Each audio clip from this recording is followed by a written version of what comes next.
Hello दोस्त, कैसे हो आप सब। हम लोग आज फिर से UPSC prelims practice series part 2 लेकर आए हैं। आज भी वही एंशिएंट हिस्ट्री की पार्ट है, ठीक है। तो बिना देर किए हुए सीधे अपने टॉपिक पे आते हैं। तो पहला टॉपिक है, देवदासी संस्था के प्रसंग में निम्नलिखित में से कौन सा मंदिर समाचारों में चर्चित है। तो देवदासी का मतलब क्या, यानी देवों की दासी, यानी स्त्री को बोला जाता है, ठीक है, या देवों की पत्नी। तो इसमें क्या होता था कि चोल और पल्लव के काल में देवदासी जो है वो संगीत, नृत्य तथा धर्म की रक्षा करती थी, ठीक है। कहा जाता है ये जो कुप्रथा है ना, अरबों के द्वारा ही आ गया था, ठीक है। तो इसका ऑप्शन सही है जगन्नाथ पुरी, ये सही है, ठीक है, ये नंबर। उसके बाद आता है सेकंड क्वेश्चन, आरंभिक वैदिक साहित्य में सर्वाधिक वर्णित नदी है। तो वैदिक साहित्य में सबसे ज़्यादा मतलब किसका जिक्र हुआ है, तो सिंधु नदी का सबसे ज़्यादा जिक्र हुआ है। दूसरे नंबर पे आती है हमारी सरस्वती नदी। आपको बता दें गंगा नदी का सिर्फ एक ही बार जिक्र हुआ है ऋग्वेद में, ठीक है। तो इसका ऑप्शन क्या होगा, ए नंबर इज द सही आंसर होगा इसका। फिर ये निम्नलिखित में से कौन सा आरंभिक जैन साहित्य का भाग नहीं है। बोल रहा है आरंभिक जैन साहित्य का भाग नहीं है। पहला है थेरी गाथा। थेरी गाथा जो है बौद्ध साहित्य का भाग है, तो जैन साहित्य का भाग नहीं, ये बताना है हमको, ठीक है। तो थेरी गाथा ये जो है बौद्ध साहित्य का भाग है। और ये जो है आचार रांग सूत्र है, सूत्र कृतांग है, बृहत कल्प सूत्र है, ये सब हमारे जैन धर्म के साहित्य हैं, जैन साहित्य हैं ये सब तीनों। तो इससे पहले हम लोग आपको बता दें, इंस्टाग्राम आईडी है हमारी नीतीश मिश्रा 2454। आप हमारी इंस्टाग्राम आईडी से पर्सनली आप हमसे जुड़ सकते हो, ठीक है।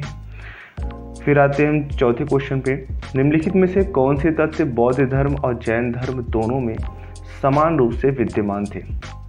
कह रहा है कि बौद्ध धर्म और जैन धर्म दोनों में समान रूप से कौन से विद्यमान है। पहला ऑप्शन है तप और भोग की अति का परिहार। तो अगर तप और भोग की बात करें तो ये जो है जैन धर्म इस पे बल देता है, समर्थन करता है इसका, लेकिन बौद्ध धर्म इसका विरोध करता है, इसकी निंदा करती है कि जो है तप और भोग की जरूरत ना है, एक मध्यम जीवन जियो, ठीक है, बौद्ध धर्म ये बोलता है। दूसरा ऑप्शन है वेद प्रमाण के प्रति अनास्था, यानी वेदों को ये लोग नहीं मानते थे, ना तो जैन धर्म मानते थे ना बौद्ध धर्म मानते थे। कर्मकांडों की फलता का निषेध की बात करें तो कर्मकांड, जादू टोना, ये सब आडंबर से दोनों धर्म दूर रहते थे। प्राणियों की हिंसा का निषेध, यानी अहिंसा का पालन करते थे ये लोग, दोनों लोग किसी जीव की हत्या नहीं करते थे, जैन धर्म और बौद्ध धर्म दोनों में। यानी इसका ऑप्शन है 2, 3, 4। तो कौन सा ऑप्शन है, बी नंबर। बी नंबर में 2, 3, 4 है, तो B number is the right answer, ठीक है।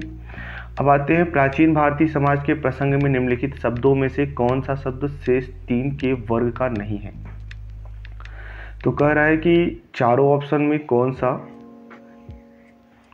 सम्मिलित है, ठीक है, कौन से समान है।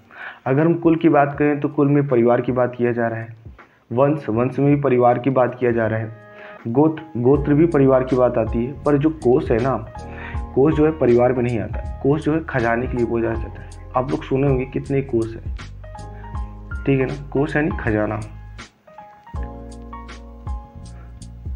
फिर आता है निम्नलिखित में से कौन गुप्त काल में अपनी आयुर्विज्ञान विषयक रचना के लिए जाना जाता है। तो गुप्त काल में आयुर्विज्ञान के लिए सुश्रुत जाना जाता है। ये जो है इसने शल्य चिकित्सा के 121 उपकरण का उल्लेख किया है।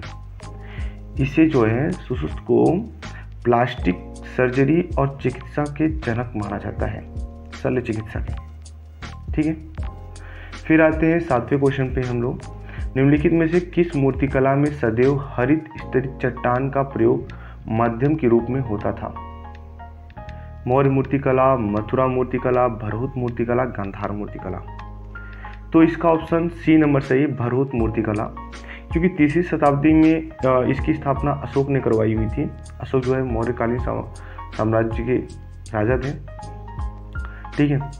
तो अशोक ने इसकी स्थापना कराई थी, लेकिन इस पे जो है कलात्मक जो है मतलब चित्रित जो है इसमें अधिक कला शुंग वंश के काल में आया था। इसमें कलात्मक कार्य किया गया, तो वह भी 2वीं शताब्दी ईसा पूर्व में, ठीक है। उसके बाद आता है 8वां क्वेश्चन हमारा, सूची 1 और सूची 2 को सुमेलित कीजिए तथा सूचियों के नीचे दिए गए कोड का प्रयोग सही उत्तर का चयन कीजिए। तो सूची 1 में है विशाखादत्त, वराहमिहिर, चरक, ब्रह्मगुप्त। तो ये किससे संबंध रखते हैं? चिकित्सा, नाटक, खगोल, विज्ञान, गणित।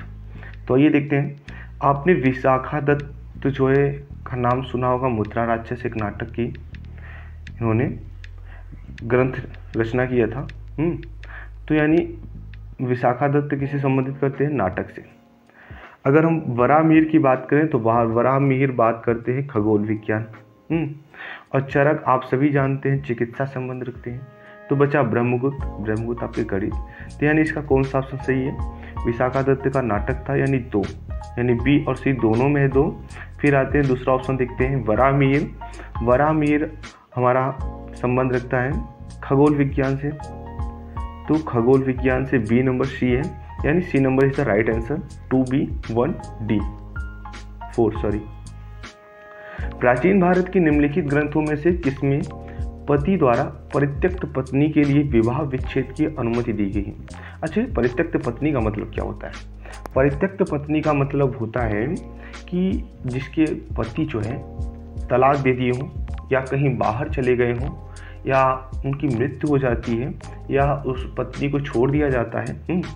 तो पहले क्या होता था कि पति जो युद्ध करने के लिए चले जाते थे या व्यापार के लिए कहीं चले जाते थे, तो कई वर्ष लग जाता था, वो आते भी नहीं थे, या तो हमेशा के लिए नहीं आते थे, वहीं बस जाते थे। तो ऐसे में उन पत्नियों का क्या होता था जो शादीशुदा थी। तो अर्थशास्त्र में इसका जिक्र हुआ है। अर्थशास्त्र के जनक कौटिल्य हैं।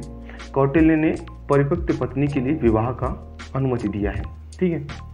उसके बाद आते हैं अपने लास्ट क्वेश्चन पे। सूची 1 को सूची 2 से सुमेलित कीजिए और सूचियों के नीचे दिए गए कोड का प्रयोग करते हुए सही उत्तर का चयन कीजिए। तो सूची 1 है गुप्त, चंदेल, चालुक्य, पल्लव। सूची 2 है बादामी, पनमले, खजुराहे और देवगढ़।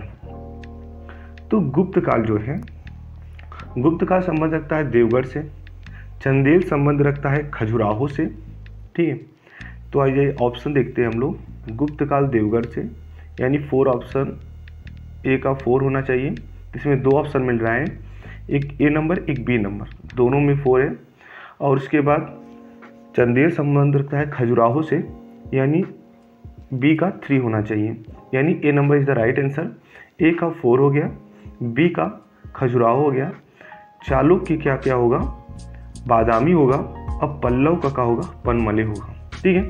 तो इस प्रकार से हमारी ये पार्ट 2 की सीरीज खत्म हुई। अगर ये वीडियो आपको अच्छा लगता है तो आप हमारे चैनल को लाइक करिएगा, और जो भी तैयारी करने वाले लोग होंगे उनको शेयर करिए और उनकी भी हेल्प करिए। और हमारे चैनल को सब्सक्राइब कर सकते हैं आप अगर इस वीडियो पे नए होंगे, जिससे हम जो वीडियो बनाएंगे उसका नोटिफिकेशन आपके सबसे पहले मिल जाएगा। तो आपने हमारे चैनल पे अपना कीमती समय दिया, उसके लिए धन्यवाद। आपका दिन शुभ हो। जय हिंद।